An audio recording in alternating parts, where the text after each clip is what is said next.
मंदिर जाना, प्रसाद खाना, ये किसी भी हिंदू के लिए गर्व की बात है। लेकिन तब क्या हो जब आप शुद्ध शाकाहारी हो, मांस मच्छी का सेवन तो छोड़िए, आप इसको हाथ तक ना लगाते हो, लेकिन आपके प्रसाद में नॉनवेज मिला हो।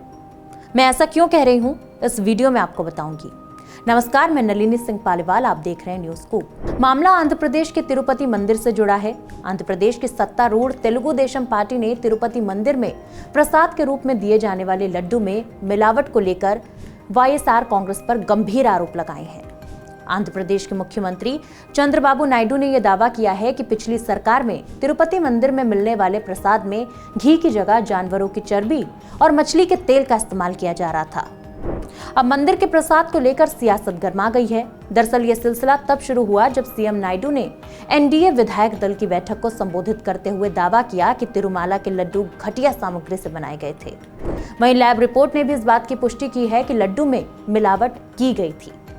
लैब रिपोर्ट सामने आने के बाद टीडीपी प्रवक्ता अनम वेंकट रमण रेड्डी ने कहा कि गुजरात में राष्ट्रीय डेयरी विकास बोर्ड को परीक्षण के लिए भेजे गए नमूनों की प्रयोगशाला रिपोर्ट प्रमाणित करती है कि घी की जगह तैयारी में गोमांस की चर्बी, पशु वसा, चर्बी और मछली के तेल का उपयोग किया गया था, जो तिरुमाला को आपूर्ति की गई थी। अनम वेंकट रमण रेड्डी ने आगे कहा कि यह हिंदू धर्म का अपमान है। भगवान को दिन में 3 बार चढ़ाए जाने वाला प्रसादम इस घी में मिलाया गया था। हमें उम्मीद है कि न्याय होगा और जो भी गलतियां हुई हैं उनके लिए भगवान गोविंद हमें माफ कर देंगे। वहीं लैब की रिपोर्ट के सामने आने के बाद सीएम नायडू ने भी प्रतिक्रिया दी।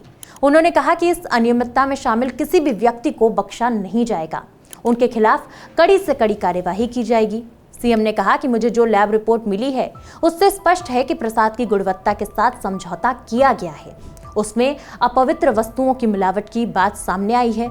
इन सबके लिए जिम्मेदार कुछ लोगों के खिलाफ कार्रवाई भी शुरू कर दी गई है, कुछ लोगों को काम से हटा भी दिया गया है।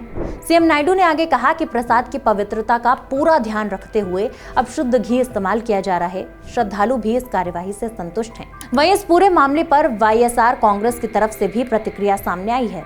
वाईएसआर कांग्रेस के वरिष्ठ नेता और राज्यसभा सांसद वाईवी सुब्बा रेड्डी ने नायडू पर तिरुमाला मंदिर की पवित्रता को नुकसान पहुंचाने का आरोप लगाया। मतलब एक तो चोरी, ऊपर से सीना चोरी। रेड्डी ने एक्स पर तेलुगु में लिखा कि चंद्रबाबू नायडू ने तिरुमाला की पवित्रता और करोड़ों हिंदुओं की आस्था को गंभीर नुकसान पहुंचाया है। तिरुमाला प्रसाद के बारे में उनकी टिप्पणियां बेहद दुर्भाग्यपूर्ण है। कोई भी व्यक्ति ऐसे शब्द ना बोले और ना आरोप लगाए। तिरुपति लड्डू विवाद को लेकर आंध्र प्रदेश के उप मुख्यमंत्री पवन कल्याण ने भी अपनी प्रतिक्रिया दी है। पवन कल्याण ने इस मामले को लेकर सोशल मीडिया पर कहा, तिरुपति बालाजी प्रसाद में जानवरों की चर्बी मिलाए जाने की बात से हम सभी बेहद परेशान हैं। तत्कालीन वाईसीपी सरकार द्वारा गठित टीडीडी बोर्ड को कई सवालों के जवाब देने होंगे। हमारी सरकार सख्त कार्यवाही करने के लिए प्रतिबद्ध है, लेकिन ये मंदिरों के अपमान, भूमि संबंधी मुद्दों और अन्य धार्मिक प्रथाओं से जुड़े कई मुद्दों पर प्रकाश डालता है। उन्होंने आगे कहा कि अब समय आ गया है कि पूरे भारत में मंदिरों से जुड़े सभी मुद्दों पर विचार करने के लिए राष्ट्रीय स्तर पर सनातन धर्म रक्षण बोर्ड का गठन किया जाए। सभी नीति निर्माताओं, धार्मिक प्रमुखों, न्यायपालिका, नागरिकों, मीडिया और अपने अपने क्षेत्र के अन्य सभी लोगों द्वारा राष्ट्रीय स्तर पर इस पर बहस होनी चाहिए। मुझे लगता है कि हम सभी को किसी भी रूप में सनातन धर्म के अपमान को रोकने के लिए एक साथ आना चाहिए। खैर, बात सही भी है।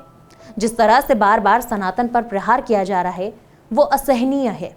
अगर आस्था से खिलवाड़ होगा तो किसी को बख्शा नहीं जाएगा।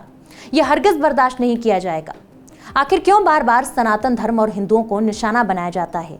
यह मसला सिर्फ एक राज्य के एक मंदिर से जुड़ा नहीं है, बल्कि हर उस इंसान से जुड़ा है जो कि सनातन में विश्वास रखता है। इस तरह की हरकत करने वाले अराजक तत्वों को कड़ी से कड़ी सजा मिलनी चाहिए। ऐसी सजा जिसे दशकों तक याद रखा जाए, ताकि फिर कभी कोई इस तरह की हरकत करने का सोचे भी ना। इस पूरी घटना पर आपकी क्या राय है, कमेंट करके साझा करें। बाकी देश और दुनिया की तमाम खबरों के लिए जुड़े रहें न्यूज स्कूप से।